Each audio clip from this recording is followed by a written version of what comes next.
sí me llama mucho la atención y le pido al equipo que nos grabe para, antes de ir al tema de Xóchitl Gálvez, profundizar un poco más con lo tomada que está la Ibero, como muchas otras universidades privadas en México.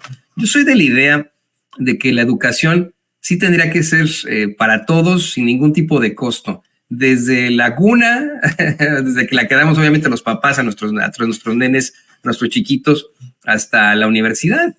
Algo que se ha venido replicando una y otra vez en Europa. Eso me parece que es el único ejemplo. Creo que pasa en algunos sitios de Asia, pero en este continente pues se ha siempre privatizado y a veces tiene un pretexto que es verdaderamente infame.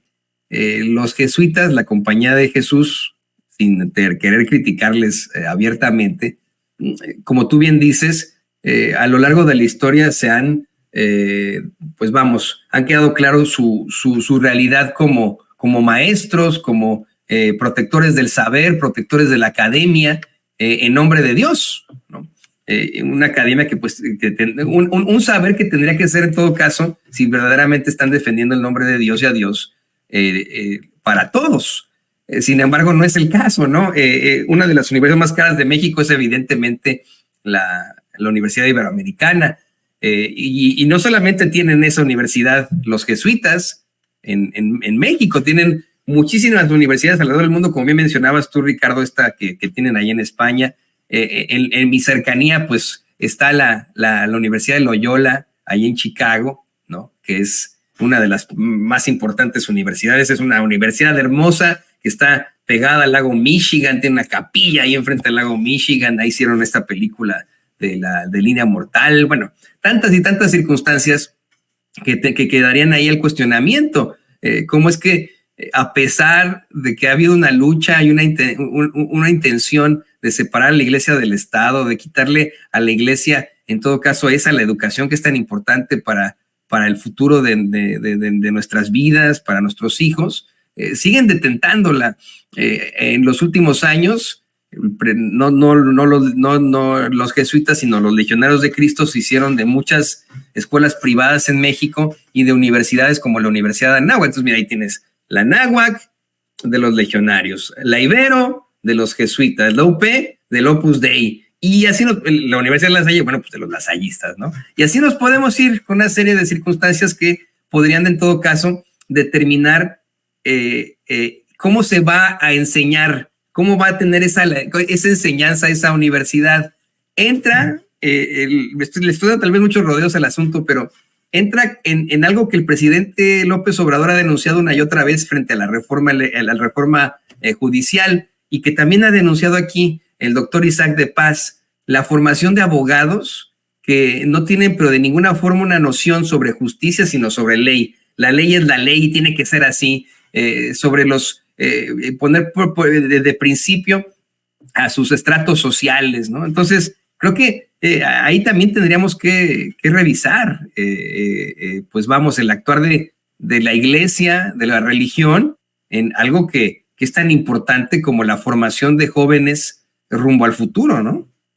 Sí, fíjate, Toño, que ese tema es un tema muy interesante porque habría que revisar la relación de la iglesia con la política en México. Si bien es cierto que en este momento y desde hace mucho tiempo la gente lo sabe, por lo menos en teoría, el Estado y la iglesia están separados, lo cierto es que en la realidad no es así. No es así, usted recordará perfectamente, tenemos un partido conservador abiertamente católico, que es el Partido Acción Nacional. Los personajes que lo conforman, en su mayoría, salvo alguno que otro supuestamente librepensador que ha llegado en la última camada, es un partido católico y han ido caminando de la mano en este encuentro con la Iglesia Católica y con diferentes órdenes.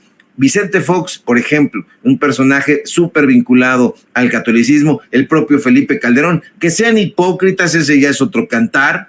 que no lleven a cabo el ejercicio católico también ya es otro cantar, pero están vinculados, no toman prácticamente una decisión sin estar consultados, sin haberla consultado con sus religiosos de cabecera. Entonces esa relación entre la iglesia y el Estado nunca se ha terminado.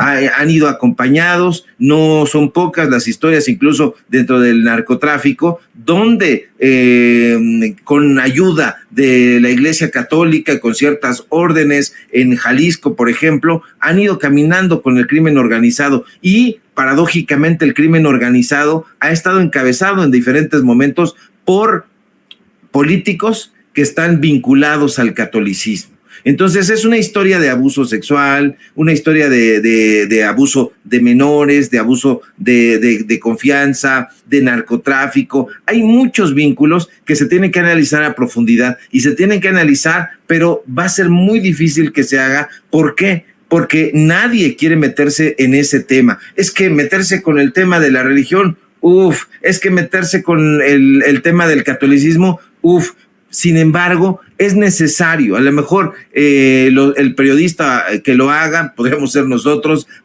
nos vamos a volver muy impopulares porque nadie quiere meterse en eso. Incluso es como el requisito en ciertas familias. No hablemos de religión, mucho menos de catolicismo y tampoco de política, y vamos a estar en paz. Sin embargo, sí se tiene que discutir y se tiene que discutir a fondo la influencia perniciosa que ha tenido la iglesia a lo largo de la historia mexicana. Ha habido muchos religiosos metidos hasta el cuello en la toma de decisiones políticas que han lacerado al pueblo de México, y de eso se tiene que hablar, aunque se incomode la propia Iglesia Católica, desde luego, las diferentes órdenes y por supuesto los políticos que van caminando.